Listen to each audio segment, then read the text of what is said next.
Imagine there's an operation out there that could literally save your life. But when you go to see the doctor, you're told you'll have to wait years before getting it. That's the reality confronting thousands of Canadians who are morbidly obese.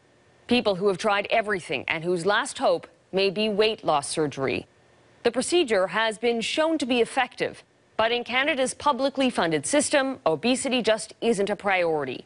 And so many are being driven to new depths of despair by wait times they say are putting their lives at risk.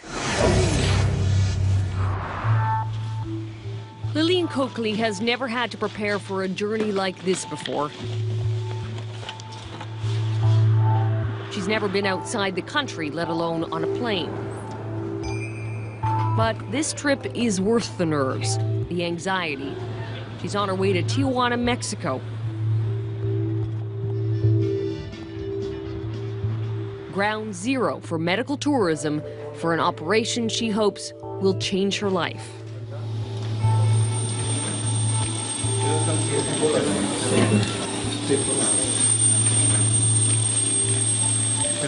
Tell me about the procedure you're going to have. It's called a vertical sleeve gastrectomy.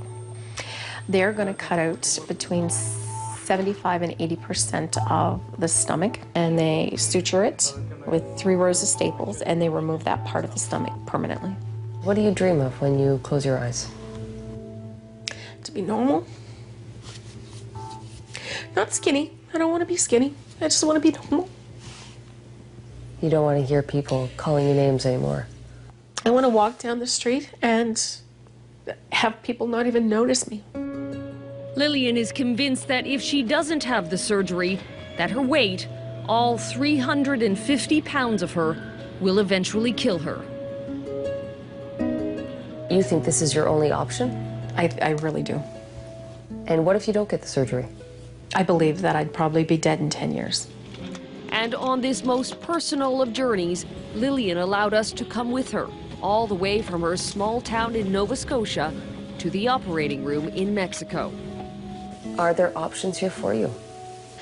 There is the vertical sleeve gastrectomy offered in my province. However, when I first had the referral sent in, it was a 2 to 3 year waiting list. And within just a few months, it went from 2 to 3 years to 10 years plus. So if you stayed in Nova Scotia and got the surgery as paid for by the province, you'd be on a 10-year waiting list? 10 plus year. Lillian could have the operation done sooner if she paid for it privately, but at $20,000, she simply can't afford it. In Mexico, the procedure is half that cost, but even that is beyond her reach. So, faced with her own mortality, Lillian did something most of us would never even think of. She wrote her own obituary. We are sad to inform you of the untimely passing of a young mother, sister, daughter, and friend. She died at a young age due to complications with obesity that she fought for years to overcome. She loved to sew and do crafts and loved to help others.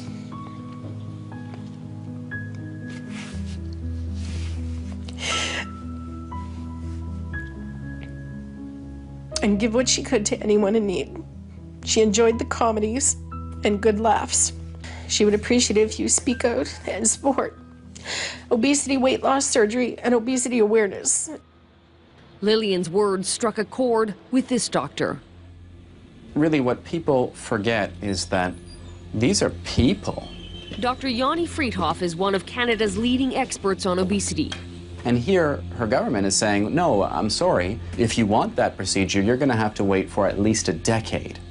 Across the country, the government paid for roughly 2,500 people to get bariatric surgery last year. But with skyrocketing obesity rates, experts estimate we should be funding 15,000 every year. The reason we're questioning Lillian is because as a society, we still have a huge bias and hatred towards people with weight. I was teased a lot, a whole lot. Boys used to put tacks on my seat, call me names. In adulthood, how do people treat you? I'm getting a lot of people who are, you did it yourself, you fix it yourself. Is that fair? I don't think so. Psychiatrist Valerie Taylor doesn't think it's fair either. The whole trick about weight loss is eat less, exercise more.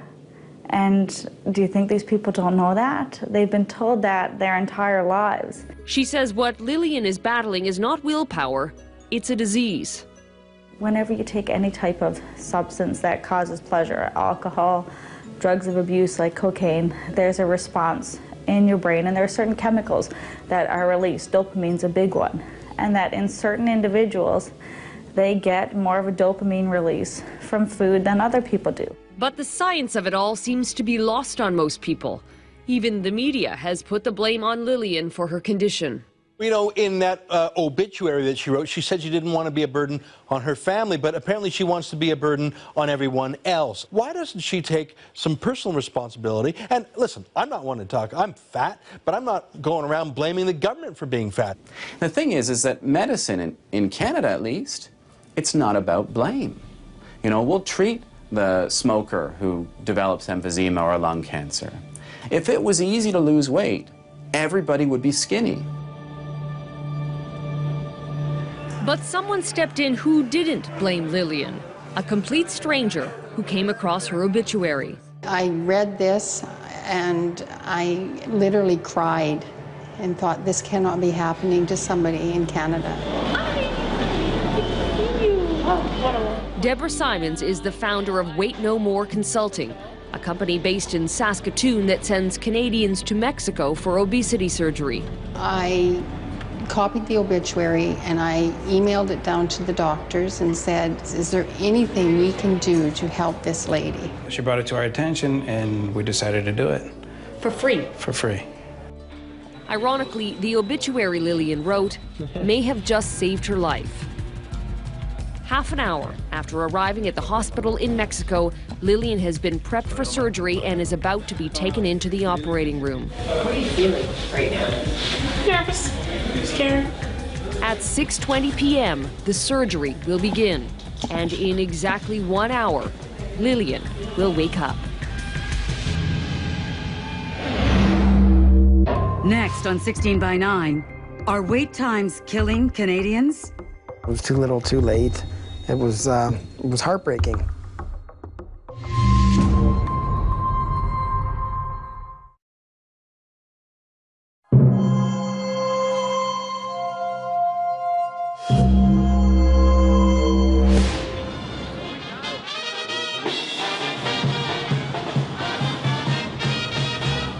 Tijuana, Mexico.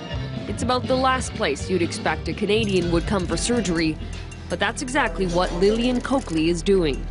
It is into the evening on Monday night, and Lillian has just been put under. Our crew is in the OR as doctors begin by inflating Lillian's abdominal cavity with 4 liters of carbon dioxide. The idea that by expanding the area, the surgeons will be able to guide their laparoscopic camera more easily. As you can see, everything looks great inside. 4 more small incisions are made, and quickly they begin cutting out 80% of Lillian's stomach. The stomach's already starting to take its form. The part of the stomach that produces the hunger hormone is also removed, meaning not only will Lillian feel full on less food, she'll actually feel less hungry. The first 10 days, she should drop about 10 kilos, about 20 pounds. And then after that, she should drop approximately about 14 pounds per month. Despite the distance Lillian has traveled, she is far from the only Canadian who has come through this operating room. So this surgical facility alone is seeing 15 to 20 Canadians coming down a month. A month. And what do they say when they come here? Is that they couldn't get it at home? Is it the cost? Because they're confident of us and because of the cost. And they don't have to wait as long. The wait was deadly for Jamie Bogart. For me, it's like fighting with a tiger 3 times a day. Somehow, at over 550 pounds, he managed to slip through the cracks of Canada's medical system. This is his brother Perry. He didn't need to die. He could have been helped with surgery and support, right? There was just so much red tape. The help wasn't there. It wasn't until the day after Jamie passed away that his family received a registered letter saying he was now a candidate for surgery. It was too little, too late. It was heartbreaking. today, thousands of other Canadians like Jamie simply watch the hands of the clock pass in the same agonizing way, trying to stave off the weight of being morbidly obese. And then there are those like Nelson Tremblay. It's very difficult to be able to find a scale even in a doctor's office. But the last time I weighed myself, I was 469 pounds. You know, I feel like I'm losing a battle, and you just know that deep inside, when you know you have more bad days than good, that it's a really bad sign that you know you're going downhill.